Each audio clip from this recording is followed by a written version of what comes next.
The information that I am about to relay to you is the most grave that I've ever reported in my 21 years on air. It is so Armageddon in nature that I find it hard to believe this is actually happening in the year 2016.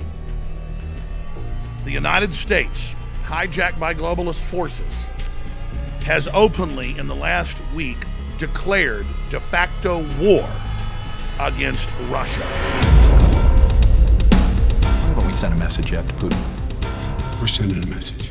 The United States military will stop you, and we will beat you harder than you've ever been beaten before. Russia's hacked into a lot of things. China's hacked into a lot of things. Russia even hacked into the Democratic National Committee. We will be ready with serious political, economic, and military responses. The message He'll we know sent, it. he'll know it. And it'll be at the time of our choosing and under the circumstances that have the greatest impact. Right now, Senator, for us to control all of the airspace in Syria would require us to go to war against Syria and Russia. I think it would be great if we got along with Russia because we could fight ISIS together, as an example. We could slide into nuclear war very quickly from her declared policy in Syria. So I won't sleep well at night if Donald Trump is elected, but I sure won't sleep well at night if Hillary Clinton is elected. Future high-end war between nation states or great powers, very highly lethal, unlike anything our Army has experienced, at least since World War II.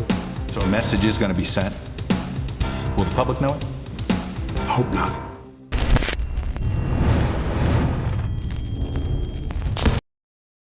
We're going to get to the de facto declaration of war and the preparations for physical war and what the head of the Army says will have as high a casualty level as World War II in a moment. But first, the background that's undisputed. Russia only has 2 military bases outside of its country. It's not expansionist. It's fighting radical Islam around the world and should be an ally of the United States. And many of our top generals and admirals and others have been on record saying that fact. The threat is radical Islam and China, not Russia. I think it would be great if we got along with Russia because we could fight ISIS together, as an example.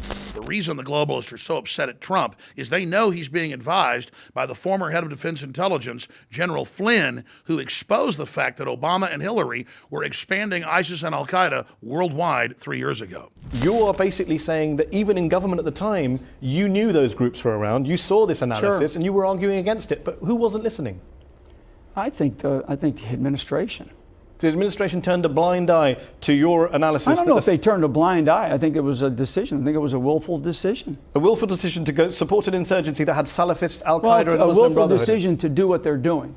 The multinational corporations that brag at the Davos Forum that they've hijacked Europe and the United States and many other Western countries are a multinational outside force, basically taking over our nations and colonizing us with their world government system.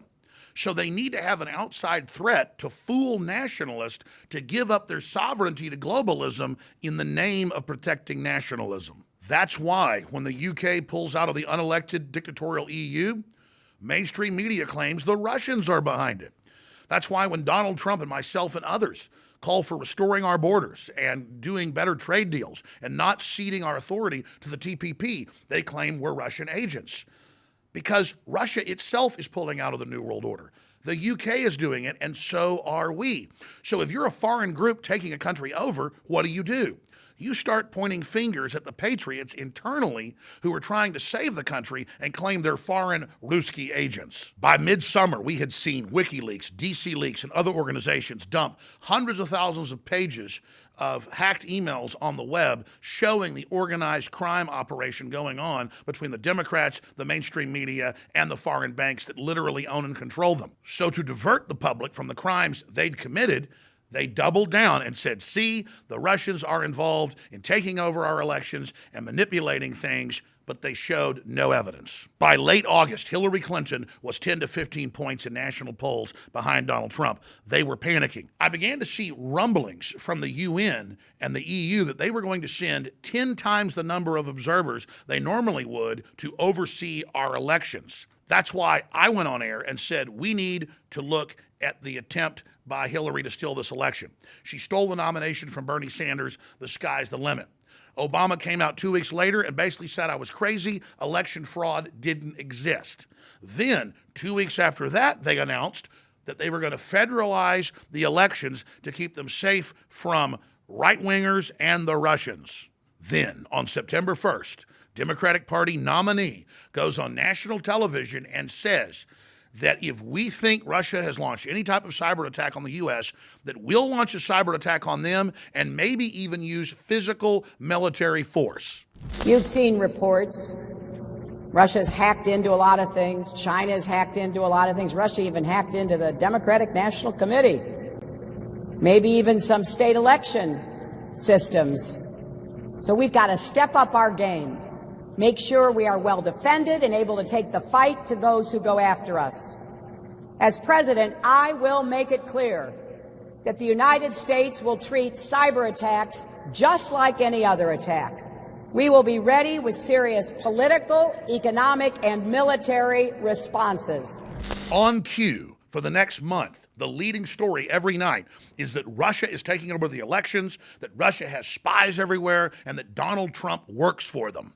Then, on October 7th, the director of national intelligence, getting his information from the CIA, comes out and says, we know it's the Russians. They have cyber attacked us officially, but gave no evidence. Then a week later, Vice President Joe Biden, in mafioso style, goes on Meet the Press and tells Russia, we're going to send you a message with a massive cyber attack. We've got incredible capabilities. We're going to show you. Why haven't we sent a message yet to Putin? We're sending a message. We have the capacity to do it, and the message He'll will be know sent it? at the time. He'll know it, and it'll be at the time of our choosing, and under the circumstances that have the greatest impact.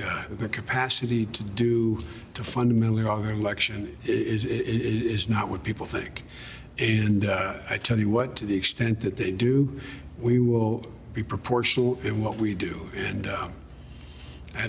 So a message is going to be sent. Will the public know it? Hope not. And this is where the critical, bureaucratic declaration of war outside of Congress's authority comes in. Because we have the Director of National Intelligence, we have the intelligence agency heads, we have Mrs. Clinton, we have Joe Biden, we have Obama meeting with top generals just 2 days ago talking about war with Russia in preparation and saying their new doctrine is if you cyber attack us, we will cyber attack you and or both hit you with a military response, in Hillary Clinton's own words. And guess what?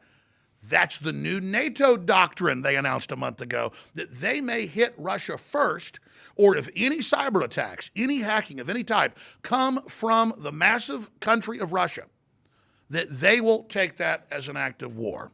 From any angle you look at, we are now officially at war with Russia, and this is surpassing anything that ever happened in the Cold War, according to even mainline analysts. And we have proxy wars on the border of Russia in Ukraine and in Russia's backyard in Syria.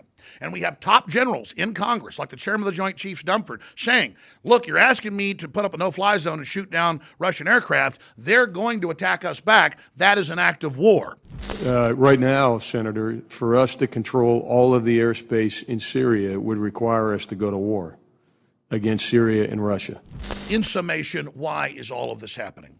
Well, about a week ago, General Milley, the head of the Army, explained why. If you try to have the Brexit, or if Russia tries to pull out of the New World Order, or if patriots worldwide support the collapse of the EU because it's unelected, our military, working for the globalist, will hit you harder than you've ever been hit before. That's the message. And Russia is being scapegoated for the unraveling of the New World Order and world government. The United States military, despite all our challenges, despite our op-tempo, despite everything we've been doing, will stop you and we will beat you harder than you've ever been beaten before. Make no mistake about that. Other countries, Russia, China, Iran, and North Korea, went to school on us. They closely watched how we fought in 91 and 03. They studied our doctrine, our tactics, our equipment, our organization, our training, and our leadership. And in turn, They revised their own doctrines, and they are rapidly modernizing their militaries today to avoid our strengths in hopes of defeating us at some point in the future. First, not surprisingly, is that will be highly lethal, very highly lethal, unlike anything our Army has experienced, at least since World War II. The world is in global turmoil. Major banks are going under on a routine basis. The biggest bank in Germany, Deutsche Bank, is teetering on the edge of collapse and will make Lehman Brothers look tame in comparison. And historically, when major collapses begin to happen, countries and empires tend to start wars as a political distraction so they can blame the international financial crises on the war itself and not on their own failed policies. And of course, they want to influence the election here. Every globalist publication, from the Washington Post to the Financial Times of London to The Economist, admits that with Brexit pulling out of the euro and with Russia pulling out of globalism, what's happening here with nationalism and Trump, they're on their last legs and they've got to prop Hillary up. She is their Stalingrad. She is their Waterloo. If she falls there, they believe in their own words, their whole system will completely unravel. Well, I got news for them. It's already unraveling. But they believe that if they can trick Russia into a physical war or cyber attack Russia and get Russia to respond back, they can then pull false flags during the election and use that as an excuse to blame Russia for any election problems. Then Homeland Security has to come in to federalize it further to protect the vote. The good news is, across the political spectrum, the intelligentsia is really waking up to the fact that we have a very dangerous criminal group in control of our country that wants to stay in control and who might even start a nuclear war to do so. And that's why the head of the Green Party and others have come out and said that Hillary Clinton is much more dangerous than Donald Trump because she says that she wants a war with Russia, she wants a war with Iran and others. Under Hillary Clinton, we could slide into nuclear war very quickly from her declared policy in Syria. So I won't sleep well at night if Donald Trump is elected, but I sure won't sleep well at night if Hillary Clinton is elected. The ball is now in your court. History is repeating itself in a very, very dangerous fashion. The criminal elements that have hijacked our country are trying to start physical wars with Russia and others. They're opening our borders up, bringing in jihadis here to destabilize things as well. They're taking over our election processes to, quote, protect it from the Russians, even as they announce they're going to launch a massive cyber attack against Russia in retaliation for something they can't even prove Russia did. Ladies and gentlemen, this is a critical time, probably one of the most critical times in all of human history and development. It's now time to hit a knee and start asking God to basically open more people's eyes up and that we would have peace on this planet and not thermonuclear war. The people are ready to be awakened. Please take this special report, email it to members of Congress, to local talk show hosts, and to mainstream media and say it's time to wake up and turn this country and the world around from the brink of Armageddon.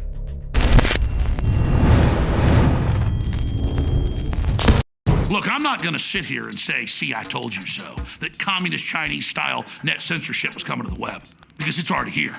It's being announced. The way you keep the internet open and free is you get involved more than ever.